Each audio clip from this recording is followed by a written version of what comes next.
غیر مسلم تھا تو کہنے لگا میرے کچھ سوالوں کے جواب میں پر کسی نے دیے نہیں کبھی. تو جب اس نے آ کے بہت بڑا دعویٰ کیا کہ اگر کوئی میرے سوال کا جواب دے تو میں مان جاؤں, تو پھر مسلمانوں نے کہا کہ نہیں, تو نے بڑا ہی دعویٰ کر دیا, تو شے ہی کوئی نہیں, وہاں تو بڑے بڑے مان گئے, تو ہمارے ساتھ. حضرت مولا علی شیر خدا کے پاس لے گئے تو اس نے بڑے بڑے مشکل سوال کیے. پہلی بات وہ کہنے لگا آپ مجھے دو ایسے دوست بتائیں جن میں کبھی لڑائی نہیں ہوئی. تو حضرت علی کہنے لگے تو بڑے دعوے کر رہا تھا کہ میں بڑے لمبے سوال پوچھوں گا. وہ دو دوست جن میں کبھی لڑائی نہیں ہوئی وہ جسم اور روح ہیں بھی کٹھے ساتھ رہتے, دوست بھی ہیں, پر کبھی آپس میں لڑائی, بڑے بڑے گناہ کرتا ہے جسم پر روح ناراض نہیں ہوتی, وہ ساتھ ہی رہتی ہے. اس کی آنکھیں کھل گئیں, اس کو تو کبھی جواب ہی نہیں ملا تھا. کہنے لگا اچھا وہ دو ایسے دوست پھر بتائیں جن میں کبھی صلح نہیں ہوئی. تو فرمایا وہ موت اور حیات ہیں.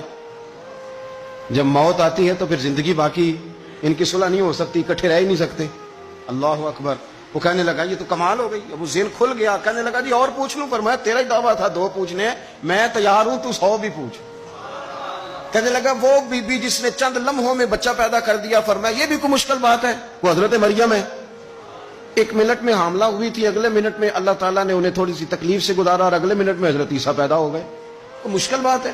کہنے لگا جی وہ دو چیزیں جو حرکت نہیں کرتی, فرمایا یار جلدی پوچھ, ٹائم نہ ضائع کر, جلدی پوچھ. وہ دو چیزیں جو حرکت نہیں کرتی وہ زمین آسمان ہے.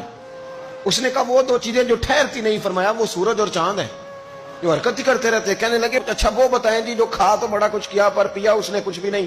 تو حضرت علی فرمانے لگے وہ حضرت موسیٰ علیہ السلام کا عصا ہے, جادوگروں کے سانپ سارے ہی کھا گیا پر پانی کا گھونٹ بھی نہیں پیا. حد ہو گئی. وہ شخص کہتا ہے علی کے جواب نے, مولا علی شیر خدا کے جوابات نے میرے اندر ہجان پیدا کر دیا. میں نے فوراً کہا بتائیں وہ شخص جو کوئی شے نہیں. تو حضرت علی کہنے لگے جو میرے نبی کا کلمہ نہ پڑھے وہ کوئی شے نہیں. کہنے لگے وہ بتائیں جو بڑی شے ہو.